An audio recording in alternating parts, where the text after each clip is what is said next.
Lovely to see you all. Thank you so much for joining. And welcome to another episode of Leaders Link. I have to say, when we set this one up, we hoped and expected that we would have an election result. We didn't, we knew there was a good chance that we'd still be on this interminable election night, which is what all the TV stations are describing it as. So thank you for joining us. And I'm really excited to have a rich conversation today with our two guests and with all of you. And also mindful that this is just the most extraordinary time, I think, for the world. I know everyone's here because you care about participating in this discussion and care about the outcome of the US election, whether or not you are somebody with the power to vote or whether you're a friend from around the world. So a big welcome. And I'm also making the assumption that this is a group of people who were rooting for Biden. So I'm not going to be at all embarrassed about the fact that that's the angle that we're going to have in this conversation. People here are hoping for Biden to win and were and are hoping for a good outcome right across the board. And of course, this race has been closer than many people hoped. So there's the context. I know folk are tired and quite emotionally wrung out. And this feels like a special opportunity to come together and be a community together. So welcome and thank you for being here. Just a few words about the two friends that I have joining us today. Jimmie Briggs, many of you know, Jimmie is a wonderful writer, author, wrote a book called Innocent Lost: When Child Soldiers Go to War. He's a global writer and journalist. More recently, he wrote a piece in Vanity Fair, No, I'm Not Okay, a Black journalist addresses his white friends, written just after the death of George Floyd. He now works as a principal at the Skoll Foundation, as well as a Leaders Quest associate. So Jimmie, really, really happy to have you with us. Thanks for being here. And another special friend, Braxton Winston, came on a quest with us to the Middle East. Is a host for a number of our quests. People love engaging with Braxton. Thrilled, Braxton, that you're here with us. Raised in Brooklyn, shot to fame really globally. In a moment, I'm going to show that photograph, if you don't mind, Braxton. When you were protesting in Charlotte, where you live, after the police shooting of Keith Lamont Scott, and a year later, you were elected to Charlotte's council, where you still sit. You have a day job in theatre and film as a union member there, and you also work at the Museum of the New South. So Braxton, thrilled that you're here. And maybe just before we get into some questions, let's take the chance to just take a moment and look at that picture of you. There it is up on the screen. Some of you will remember this photograph. This was a moment captured which really changed Braxton's life, and we'll ask you, Braxton, to say a little bit more about that in a moment. So let's just go back to the main screen and see all of our participants here. So let me start, Jimmie, with you and just ask, what are you feeling and thinking right now? Thank you so much, Lindsay. And again, it's great to meet Braxton and be connected with you this conversation. Great to see so many familiar faces, some new faces. To be honest with you, I've been very measured emotionally, even prior to the election on Tuesday. I mean, if you're reading the tea leaves, so to speak, it was kind of inevitable that we'd be in a place where we wouldn't know right away. There'd be a lot of debate and swings back and forth in terms of the polling or in terms of the results measurements state by state. I think for me, to be honest with you, Lindsay, is my surprise and maybe even dismay at the I would say collective or general shock at the numbers, regardless of your partisan affiliation. I think the results, to this point, are just, dramatically illustrate how divided a country the United States is, and it has been for a long time. I think, this recent president who's in office now, for the time being, it really, I think, really is a symptom of that division. But the division has been pervasive and historical, and I think, regardless of the outcome, when we do reach an outcome in this country, there's a conversation that has to be had, that's meant to be had about who are we moving forward? Who is American? Who is us? Because right now, I think, for me, the main takeaway is that this country doesn't have a clear identity. The divisions are stark, based on partisan alliance or affiliation. I would say the view of reality, the difference in the views of reality are very different. And I think if we are going to have any hope of moving forward in a unified manner, we have to really understand these divisions, the divisions that exist and why they exist. And I think a big part of it, frankly speaking, is race. We can say economics, we can say, the so-called working class, which usually is code for disaffected white voters. But the working class also includes immigrants and people of color as well, who are not really framed through that lens. And I think we have to have, maybe for the first time ever in our 40-year plus history in this country, have a kind of conversation about who we are, because who we thought we were 40 years ago is not who we are in 2020. Right. And Braxton, let me ask you the same question. You're dialing in from Charlotte, been very engaged, no doubt, in the electoral process there. What are you feeling and thinking this morning? Well, relieved, that we're past November 3rd. I've been waiting for this day for 4 years. I'm ready to get back to work, though. I think the biggest thing for me is, I wanted to see a Biden presidency, not simply, I don't think this idea of healing, I don't think he's going to heal us. I don't think he's going to be provide the most radical change. I disagree with some things on his platform, but he is the option that is most susceptible to positive pressure for change. So we have to get through the count first to make it official. But the time between now and January 20th, which is the day, set up by the Constitution where the transfer of power has to happen, is going to be very interesting. I'm concerned about it. It's going to take much more civic engagement, I think, to put pressure on the system to operate. And then once January 20th comes, now it's time for people like me to work with this administration. Do whatever healing can be healed, but the healing process is not just for the past 4 years, right? This is something that it continues over centuries, so that we'll work to put that pressure to see if we can get to a place where we can have some real structural change in this nation. So I'm inspired and excited. Great, it's wonderful to hear you inspired, and I think we all are inspired that we may be on the verge of a really important change here. Share a little bit more about how this might unfold in North Carolina in terms of the community, because you're working at the community level. You became known as an activist and a citizen journalist. Maybe even take us back to that moment, the photograph that we saw at the beginning, and say a little bit about your journey and what you feel the work is now. As we navigate our way first between now and January and then onwards. Yeah, so that picture was taken, as you said, in September, 4 years ago, September 16th, 2020. 2016. It really did change my life. That moment did symbolize a change in my life. I woke up the next morning and that picture was literally all over the globe. And it was a very traumatic night. So while it was inspiring, it represents one of the most painful, frustrating and traumatic, moments of my life. That picture was taken, I don't know when exactly it was taken, but I had gotten tear gassed and flashbanged and, shot with less than lethal rounds, for hours by CMPD.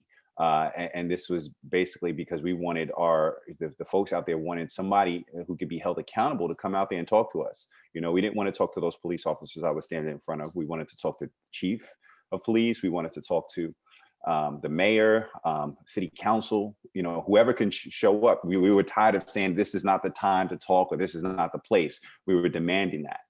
And that's what we did. And, basically after that, I decided, I had to figure, I didn't want people just to follow a picture and an image. I took my shirt off because I was trying to cover my face, from the tear gas. This is my first time ever encountering that. And it turns out that didn't help. But I set out kind of on a journey to say, hey, what can I do to hold my government accountable? And I kind of embarked on a three-pronged approach of citizen journalism, showing up and disseminating facts so people can determine their own truth. That started to allow me to have a platform to amplify the voices and causes of others. And I think that's what an activist does. They use their platform to amplify the voices of those that don't have the same platform. But I look at things from a cultural lens. I graduated with a degree in anthropology. And that's the study of man and culture. And I define culture of how you do what we do. And so while it's good to protest and organize person to person, we're a country of laws and policies. And if those things don't change, then you can't really change the culture. So I kind of embarked on a quest to say, hey, this was an example of poor leadership. I see good leaders out here. Let me try to find ways to promote those folks into these leadership positions. It became clear, after being invited to tables, that it was a bit of, if not me, then who, and if not now, then when. So that's what I've been doing. The goal was to hold my government accountable. And I realized when I was doing that, despite all my education, but despite all my training, despite all the leadership situations that I've been in, I didn't know what that meant. I didn't know what city council did or how the mayor worked. I didn't understand the relationship between the North Carolina legislature and the difference between Dillon rules or a home rule state or a tighter than Dillon rule state as we are preemption. I would always look up. We were in the middle of a very the previous presidential election was bitter and nasty and really kind of we look up a lot of times to the president of the federal government to change things for us. And I quickly realized that that's not where I needed to be looking. So it was on the state and local level. So that's why I say, whatever happens between now and January 20th, I'm excited to continue to put pressure on the points that I have here, in Charlotte and North Carolina, and know that, the relationship with the federal government, is a tool for me. It's my job now to go up and lobby my congressmen, my U.S. senators, and folks in the executive branch. I have a different platform, a different kind of in now. So I'm going to continue to focus on. I'm not going to try to be on any extreme of an emotional spectrum right now, and continue to understand, right, that what I'm doing now is a continuation of what started in that picture. Great. I'd love to talk to you both a little bit about Black leadership at all levels and the role that has played in getting us to this point. Maybe starting with you, Jimmie. We're looking at this very close race in Georgia. This stands on the shoulders of many folk at all levels, and I know it's a long, long journey. But could you just speak to us a little bit about the role you think Black leadership has played and is playing in where we are now, and indeed what that looks like going forward? That's a very, very intuitive question, Lindsay. Thank you for asking it. It's several observations, and I was talking to a dear friend and colleague who's in Barcelona about this earlier today. I think, and I may get pushback from some people. Definitely, if I said this in a broader community, we would pushback. But I think, Black leadership, I think the catalytic Black leadership, when it comes to democracy and governance in this country, really, it's a conversation about Black women, because Black women, as embodied by people like Stacey Abrams and others, Ayanna Pressley, Massachusetts, women of color broadly, such as Alexandria Ocasio-Cortez, Rashida Tlaib, and others, Maxine Waters in Congress, but also working at the state level, have really led us to this moment. And time again, when it comes to Democratic politics, Democratic Party politics in this country, Black women specifically have been the force that have gotten that party over the line, so to speak. Elections, both local and federal, national. I think, looking at the results, I was prior to our call this morning over coffee, I was looking at some of the coverage and analysis in the New York Times and the Guardian and Washington Post and other publications, and just looking at the numbers, the demographic breakdown of who voted for which candidate, which party. It's clear to me that Black leadership, like Latino leadership or white leadership or leadership aligned with other racial and ethnic groups in this country, is not monolithic. I think that both major parties, Democratic and Republican, moving forward, cannot, I mean, this is something that's been said over and over again, but cannot rely on one racial or ethnic minority to get them over the line, so to speak. As catalytic and important as Black leadership and Black women particularly have been for the Democratic Party, I think that neither party, frankly speaking, has been completely authentic or responsive to the needs of non-white communities in this country. I think it's been more of a situation of this candidate will do lesser damage than that candidate, frankly speaking, and that's definitely the case in this election. I really, I hope I live long enough to see it, but I really am so, more than anything, I'm so eager for more diversified options, more women, more queer people, more people of color, more people who are immigrants to this country, and government at all levels, because, still in 2020, I'm just shocked looking at the election outcomes at the state level and the federal level, the profound lack of diversity. I feel like until the United States is able to elevate the diversity and richness of the people who call this home, I think we're going to be, I guess some of us will be surprised by the profound dichotomy that in terms of how we see government, how we see public health, how we see race and justice in this country. We're not going to see nuance or complexity, which is what the reality is. I want to just yes, go for it. Something that Jimmie said. I want to harp on one, the importance of Black female leadership. You can see some of the numbers. While Black folks obviously rode with Biden pretty strong, you saw an increase in the share of Black men, for instance, that voted for Trump for some reason. I think it rose to something like 18%. And, Black women are holding on strong, at 91% for Biden. But I will, Black leadership is not a monolith, and that is something that is very clear here in Charlotte, North Carolina. We are not, I go by the term, not all skin folk ain't kinfolk, we elected our first Black lieutenant governor here in North Carolina. That is not something that I'm necessarily proud of because of the person. He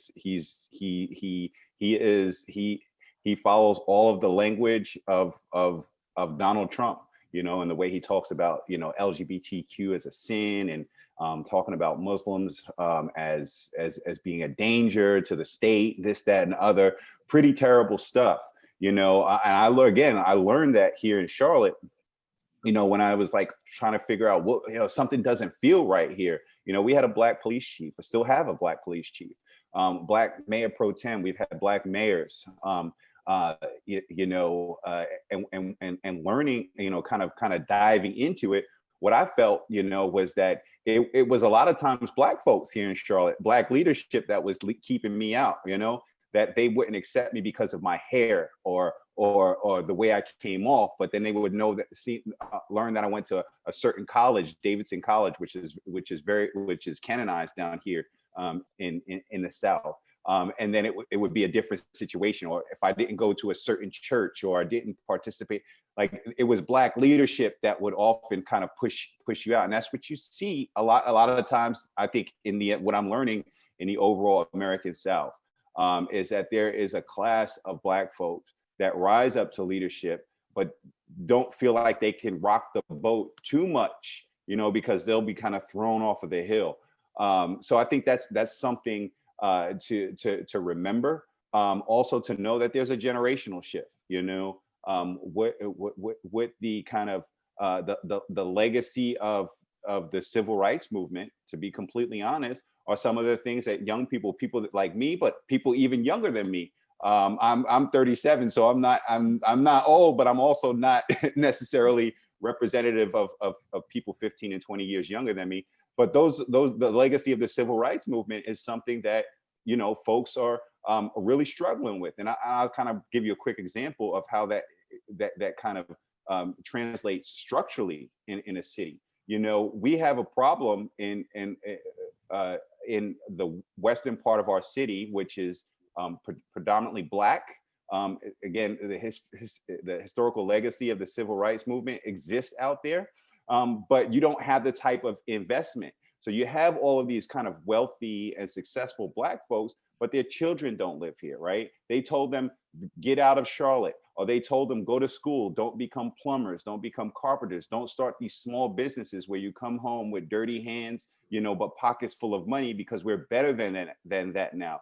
Now we don't have that generational wealth that's being built. We don't have those children and grandchildren that are inheriting the neighborhood and building on top of it, and that's creating even more fragility within our neighborhoods, our cities, and our state. So, you know, you have young people of color, LGBTQ leaders that are saying, yeah, we're not for Trump, but this kind of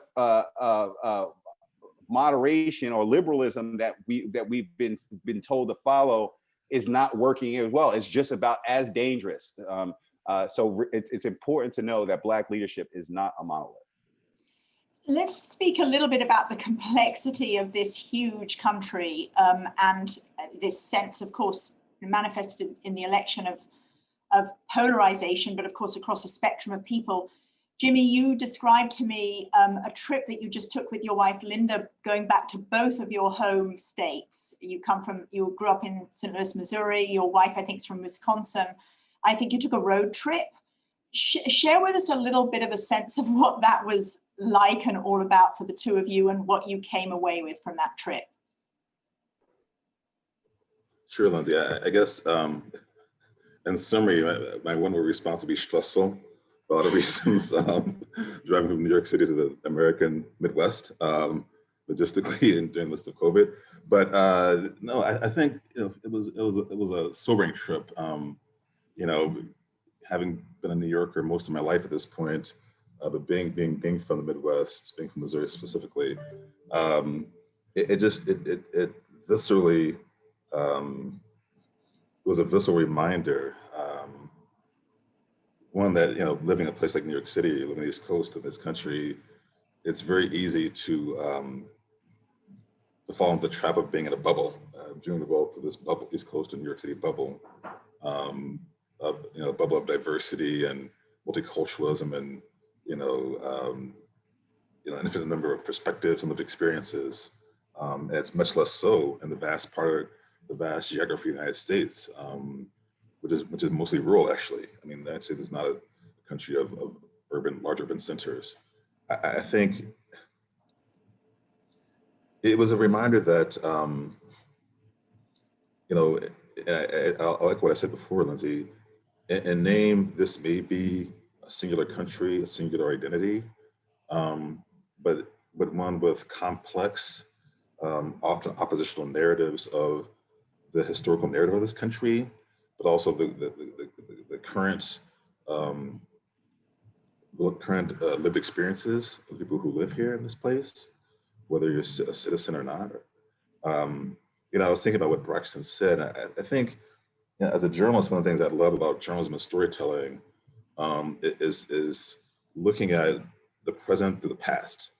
I think from a political engagement perspective, from a social justice civil rights perspective, I think for the most part, I'm generalizing here, we as elders, we as a country, do a poor job of educating and explaining our collective narrative, the lens of history, to those of us who are younger, to those of us who come behind us.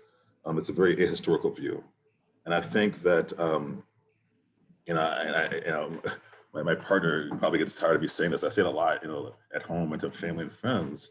But to be honest with you, Lindsay, I feel like just to be really candid, I feel like this kind of chaotic, surreal, electoral disarray we find ourselves in now was inevitable from a historical perspective. I think what happened this past year with the elevation of Black Lives Matter in response to the fatal encounters with police in the lives of Breonna Taylor and George Floyd and others led us to this place. This is a country, and Braxton nodded to this, is a country that has never fully acknowledged its founding sins, genocide and enslavement.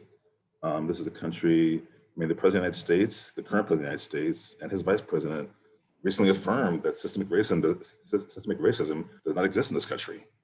They said it on a stage, on a national stage, in primetime television said, systemic racism does not exist in this country. And, for those of us who recognize that it does, who live under it, whether we're resident citizens or not, it just represents a profound misunderstanding, a profound ignorance of the true narrative, not the mythology of the United States, but the true narrative of this country that led us to this place.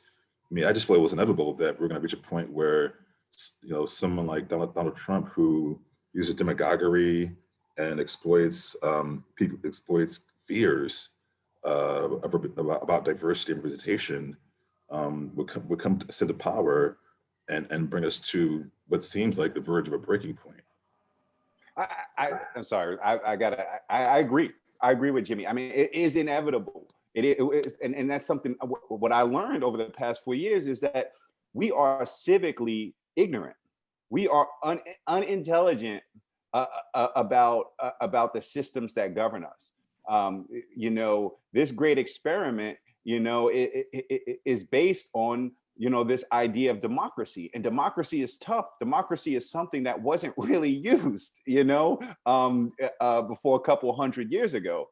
And for democracy to work, and for it to work on all the levels, right? To work on the federal level, to work on the state level, to work on the county level, to work on the regional level and the city level, and even this is something that we should be, voraciously consuming and talking about a majority of our day. Again, I learned that I did not understand how to hold my government accountable. This is despite Ivy League level of work, of education, going to Phillips Academy, Andover, having two parents that were college educated and civil servants in New York City that were always engaged in my life. I realized that I did not know how it worked. And even getting into government, I realized that a lot of people there don't know how it's done because, again, it's never taught. You have to, and we don't talk about these things. I didn't, everybody, we talk about this election right now, but every year is an election year. I will have to run for office if I so choose to again next November, next summer and next November. We don't realize that that my election is going to be more important to the people of Charlotte than what's happening today, because what happens in Washington doesn't affect you tomorrow, but the decisions that I make tonight are going to affect you tomorrow. But I'm going to get elected, if I get reelected, with something like 70,000 votes, as opposed to the 400,000 that are participating, in this election, in Charlotte. So if we have a civically unintelligent people, then a democracy just can't work.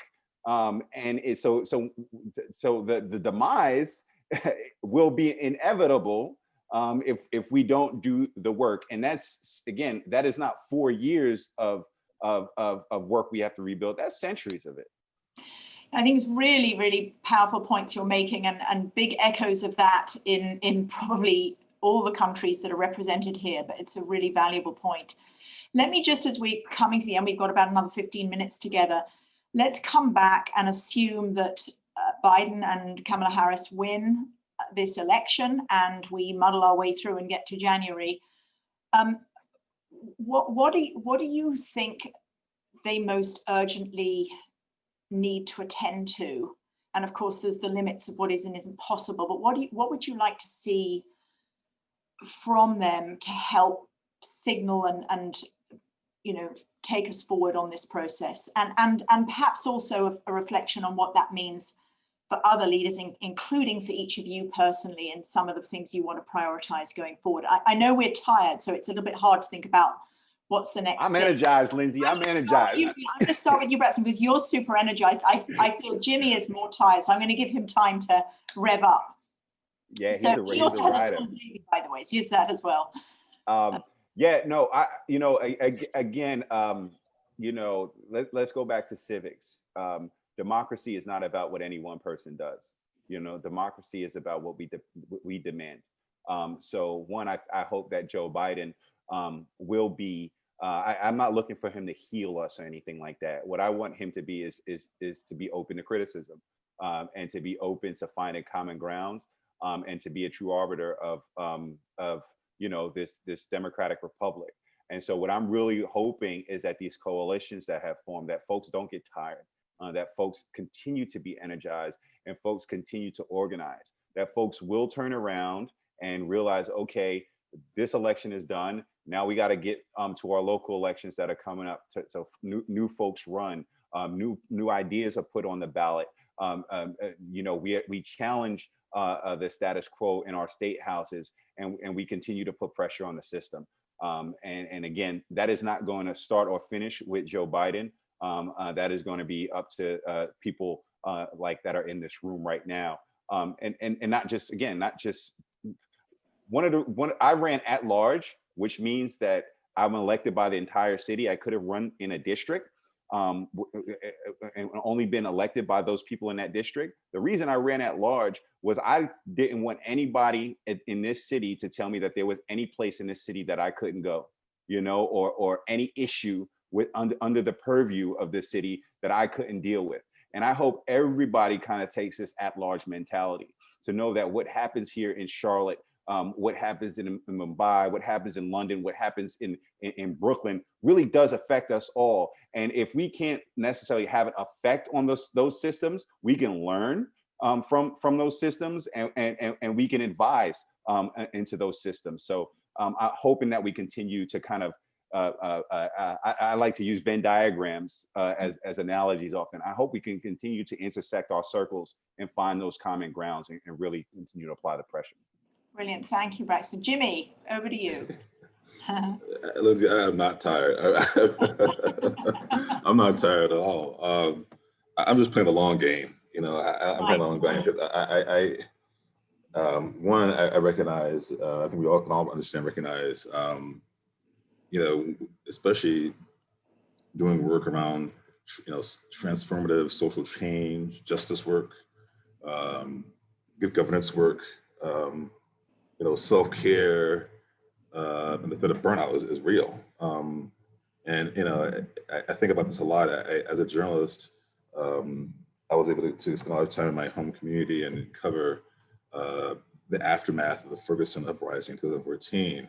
And I just keep thinking about, the refrain I heard a lot back in that period of time, that a lot of the young people said, during the Ferguson uprising, this is not your grandmother's movement. In other words, saying this is a time for young people to take the mantle, take the torch, and go forward, which I appreciate, respect, but also I think kind of what Braxton and I were saying earlier about the need for intergenerational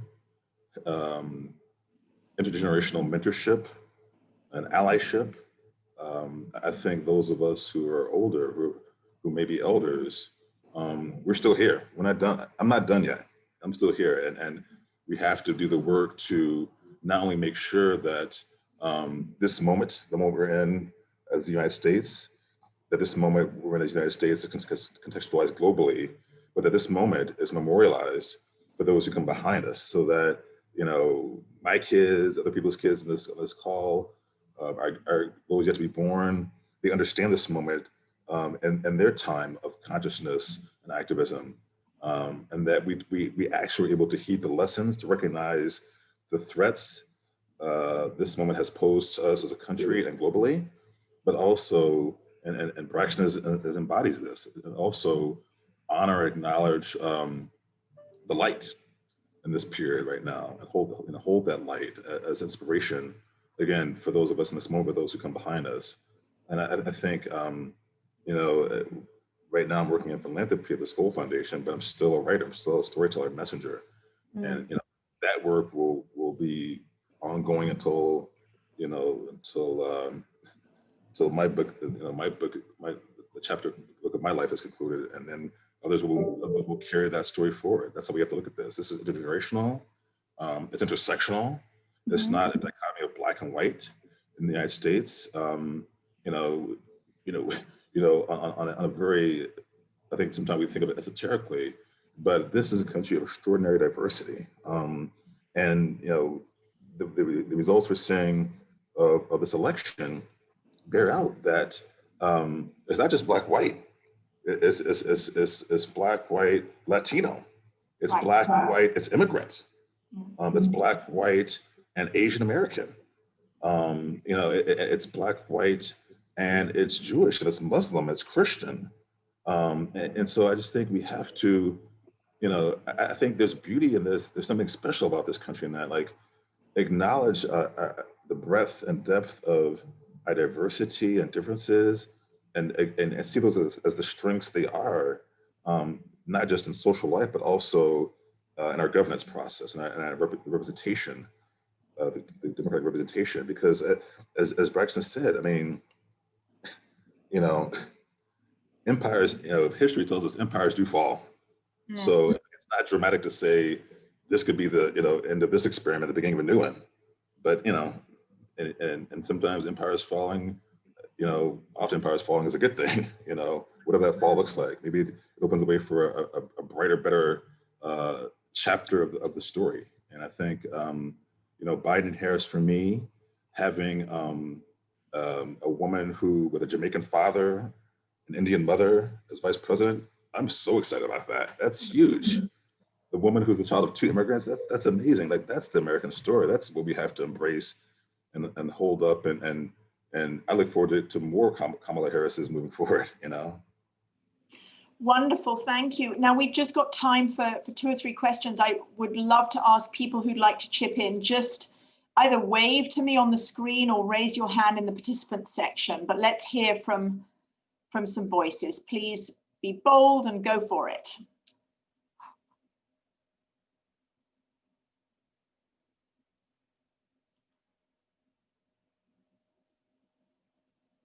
Danny, I'm going to pick Danny's got a hand up. David's got his hand up. Anybody else? And then we'll go for it with those folk. I missed anybody. Okay, Danny and then David. Thank you so much for joining us today, Braxton Jimmie. My question is regarding the Latino community. I'm Latino myself, though I live in the UK, but I was quite shocked to see that Trump received kind of such support from the Latino community in the US, particularly seeing kind of the oppression in the border with Mexico particularly. And I just wonder if you have any idea of why this could have happened, or any reflections on it, because it just completely puzzles me. Well, I think what we have to break down is that, you know, as me and Jimmy were talking about earlier, the Latinx community is not a monolith. You know, well, let's be honest, we haven't talked about this, but, you know, United States is a nation founded in white supremacy. And, you know, you have the same racial dynamics in the United States as you have in other countries. So you have, you know, white Latinx populations and brown and black Latinx populations. And you look at, I think I'm not a big numbers crunchers guy, but you look at the electorate in Florida, and you have a lot of white Cubans that voted, that sided for Trump. And a big difference why they might not have done that 4 years ago was, you know, how he did point on, you know, on his language on immigrant community, but also he had Marco Rubio and Ted Cruz dead set in his sights 4 years ago, and not so much now. So maybe some of those folks got over there. But when you look at the numbers in Arizona, you're looking at a different population of the Latinx community, and it looks like that's what's going to carry Biden over the top there. I think, again, as we look into these things, we know that people are not a monolith. We have the same kind of external forces and the same kind of power structures that folks covet. But I'll say less to me. Less for me. I'm less confused about the Latinx population, and I'm much more confused about the rural or working or whatever you want to call it white population. I think what this election shows is that we are still a nation where people's a strong segment of our population number one issue is the preservation of white supremacy. As I was driving through the state on election day, I drove through the entire state and just to kind of take a look at polling sites, and I just don't get how some folks are just. I mean, the vigor which they defend Donald Trump, the flags that I'm seeing in these rural parts of North Carolina and the shrines that are set up, how are these folks continue to vote against their own interests? It's one thing for me to say, the Republican Party in general, I think hasn't had poor white folks in mind in terms of the policies that they pass, but specifically this president. Donald Trump, I don't understand, how the vigor can increase other than, logically speaking, his nonstop defending and endorsement of white supremacy. So again, I think that specifically answers, the question in the Latinx community. You see brown and black Cubans are not voting for Donald Trump, but it's the white Cubans that are. Thank you. David, final question to you, maybe addressed to Jimmie. Go for it. Yeah, well, Jimmie and Braxton, I'm really struck by the concept of democracy and your articulation of it. And Braxton, you described learning what this meant. I'm wondering how that relates to truth and education, and what, as a part of your work, you feel is about helping people come to terms with both, because in a deep way, I've been exposed to a little, and I'm worried that there is no longer such a thing as truth, and at the same time, we're no longer really able to educate people about their own history. I'm going to start that with Jimmie, not least of all because you're writing a history right now of Ferguson, I think, but and clearly you're also working in different dimensions of education. Yes, thank you. Thank you for the question, David. I think several things. I think, one, I think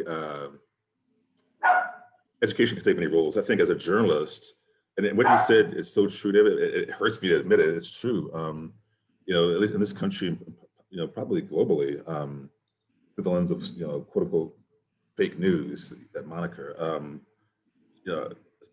Certain truths that I assume were objectively agreed upon have not come into question in the past 4+ years. That truth itself is under attack at times often, especially in the scientific community. I think education has a critical role.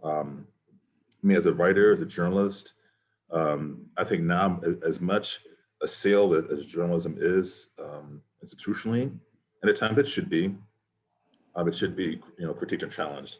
I think journalism more than ever has a critical role to play, not only to memorialize this moment, but also to really elevate voices that are not being heard, elevate perspectives that are not visible, and the den of often the cacophonous den of the political arena.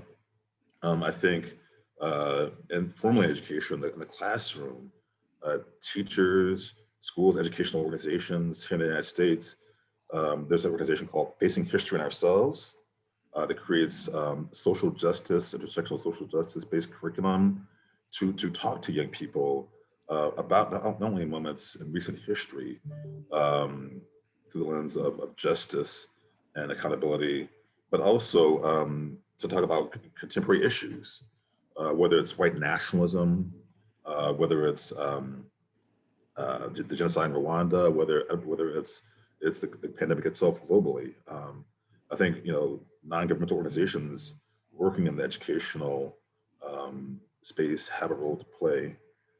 Also, I think the artistic community. I think, working at the Skoll Foundation, where I'm now as a principal, I lead the foundation's racial justice investment team. And as a part of my team, one of the things I and my colleagues focus on is how do we support the creation, the sustainability, the defense of historical memory. How do we hold up historical memory? Not just in this moment, but really, carry historical memory forward, so that those again generations those who have us who are here now and those to follow can really contextualize the journey that we're taking as a country, as a world, but also hopefully, David, they're able to learn and apply those lessons to our lived experiences. Praxis knows this better than I do as an elected official. We are so decontextualized in how we view our democratic processes, and I don't think it's an exaggeration to say, in a very little sense, that the democratic state, the United States, is at a critical juncture, facing real threats to its democracy, within the government, but also from outside the government as well. And I think, the fact that, historically, most people in this country don't vote on a national level. Most people don't vote. We take that for granted as a country. This election may change that. Hopefully it does. But I think it shouldn't take such high stakes for people to exercise a hard-fought right, to make their presence, to make their influence, to call for action through the ballot box. David, Braxton, just a final moment. We're over time, but I'd love you just to have a final moment to respond. Oh yeah, I'm sorry. David, this idea that the thing about truth and education, I think that's so important. Kind of what I mentioned earlier, this lack of civic intelligence. Why certain institutions are so afraid of science is because science empirically shows what is true and can show what is true and false. Within our kind of other institutional structures, honestly, truth is subjective. Something I've learned about it within our democracy, like when you go through a trial, like a judge and a jury, those 12 people in the jury box are the only ones that can determine what truth is, right? So if we know that the sky is blue, if I get up in front of them as a lawyer and say, and try to prove to them that what we have learned as blue has been lied to us, and this is why, here's the science behind it, here's the wavelength, the sky is actually brown. If I can convince that those 12 people, all of a sudden they get to determine whether if the sky is blue or brown. And there's so many of those existences within our democratic structures. And so the only way we can really kind of decide subjectively what is the best way to go about elections? What is the best way to tax? What is the best way for government's role, to ensure the equal protections of rights for all people? Those truths are subjective, and the only way that we can critically kind of determine those as a people is if we continue to know, to understand, and participate in all of our civic agencies. And voting is just like square one. It's just laying that first brick. We have to be more comprehensively and critically involved in determining what truth is within our institutions and organizations. Braxton, Jimmie, thank you so much. Really, really appreciated you joining us today. Wonderful conversation. Great way to start the day or continue your day, depending where you all are. Thank you, everybody, for tuning in with us and joining this conversation. It's wonderful to see you all. Thanks for caring, and thanks for all the brilliant work that you do out in the world.